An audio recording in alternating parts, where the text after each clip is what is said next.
I thought medical practitioners swore an oath to protect lives, to save lives first. What happened to that oath? Do you guys know that about 80% of deaths that happen in Nigeria are not natural? They are caused by Nigerians, medical negligence, and even the government. Now look at it. This greatness Olonfemi lady, the armed robber, attack victim, the one chance victim that died in Abuja. It is bad enough that she was attacked by armed robbers, she was stabbed and then pushed out of a moving vehicle.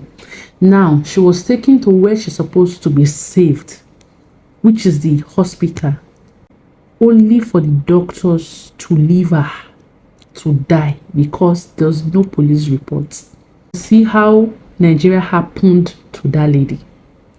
Nigeria has just succeeded in killing a wife, a mother, a daughter, and a sibling. See, when we come online to talk about the problems of Nigeria, it's not as if we're magnifying them. We talk about them because we want solutions. We want people to hear, listen, and then learn from this problem. See how a promising young life was wasted. Why is it that most Nigerian doctors and nurses are so heartless? They are very wicked. They lack empathy. They are not compassionate in any way.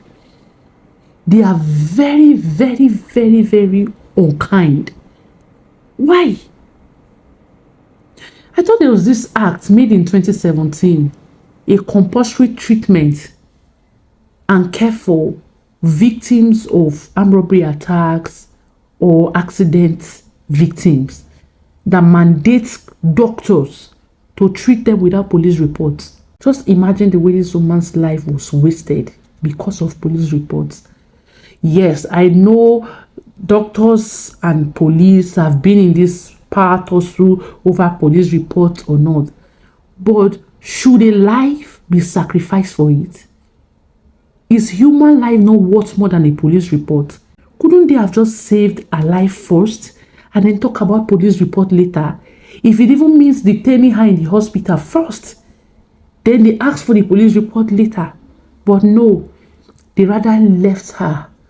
A woman who was brought in that was said to be bleeding. You call a place the emergency ward and then a patient was brought there. All you could do is slam your door. Ah, Nigeria. We are our problem, I'm telling you. The problems of our leaders are just small compared to what we do to ourselves. If not, doctors and nurses who are supposed to be kind, caregivers, compassionate, kind. I have never seen people who lack empathy and compassion like Nigerian doctors and nurses. Have you met some nurses? They are so rude, very uncouth. They will talk to you anyhow. I'm telling you. I was stung by a scorpion when I was in university. I was taken to the hospital. They left me there for over 2 hours. They never attended to me. I was there written in pain, shouting and crying because, the venom was already circulating through my hand and going like this. These people did not attend to me, I'm telling you. My friends were going up and down, trying to get the nurses and the doctor to attend to me, but none of them answered them.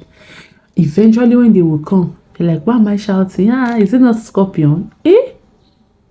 If you had been in my shoe, would you say, is it not just scorpion bite? That's the extent to which these people are very wicked. No human sympathy whatsoever. Sometimes they will even tell you if you don't deposit money, they will not treat you. We're talking about life and death here. Money that could easily be paid after treatment, they will not attend to you. I know some hospitals, I won't call their name, here in Abuja. You see, money is their number one priority. They value money more than human lives. I'm telling you, there was another time again. I was admitted in the hospital, Federal Medical Center here in Abuja. A woman was in labor pain, crying and calling out for nurses and doctors, telling them that the baby is coming. They did not answer her. And nobody was with her. My mom had to stand up to go and call the nurses, went to the nurses station. She came back. She said they did not answer her. She said they were gisting and laughing and jesting, making jest. It took about 20 minutes and this woman was shouting and crying. She could not even walk again. She was on the floor. She left her bed, seated on the floor and crying.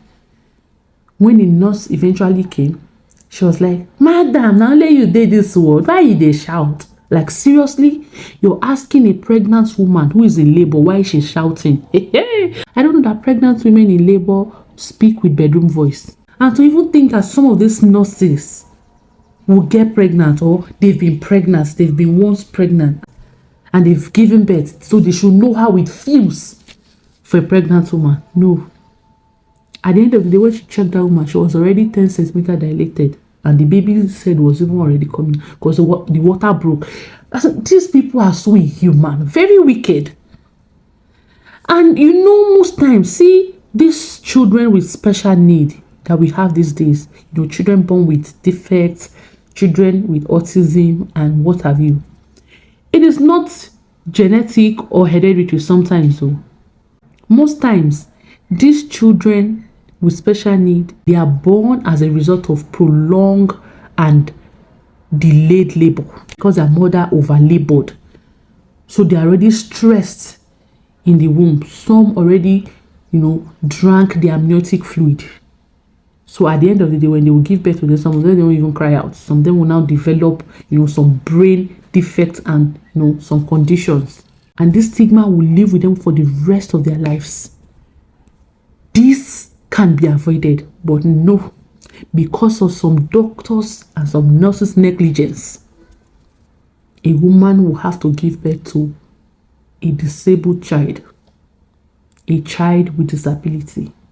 I ask myself sometimes that how do these nurses and doctors sleep at night after all these their wicked acts?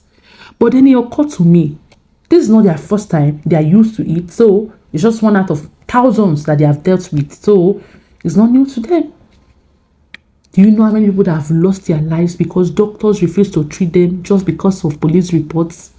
And later we complain about our leaders, our government officials being the problem of Nigeria, not knowing that we ourselves, we are also contributors. May Nigeria never happen to any of us, because at the end of the day, the only thing you will do is shout justice for, justice for. When you get that justice, would it still be okay? A lot of things would have gone wrong. A lot. Look at Mohbad that was shouting justice for now. Part of the suspect are doctors and nurses that were said to have injected him. I am very sure these doctors and nurses that refuse to treat this greatness Olorunfemi because there was no reports, because there was no police reports here in Abuja, are part of the people shouting for justice for Mohbad. Justice for Mohbad. Yes. But look at it, when it was time to save somebody's life, they did not. I heard they shut the door against people that brought in that lady. The same doctor who swore an oath to save lives will now see a life, who refuse to treat. Pray that God should order her step. Because if these things happen, you will not get justice. Not in this country. May God rest this woman's soul, Greatest Olorunfemi, that lost her life as a result of attack from armed robbers and one chance in Abuja. I pray God will console her family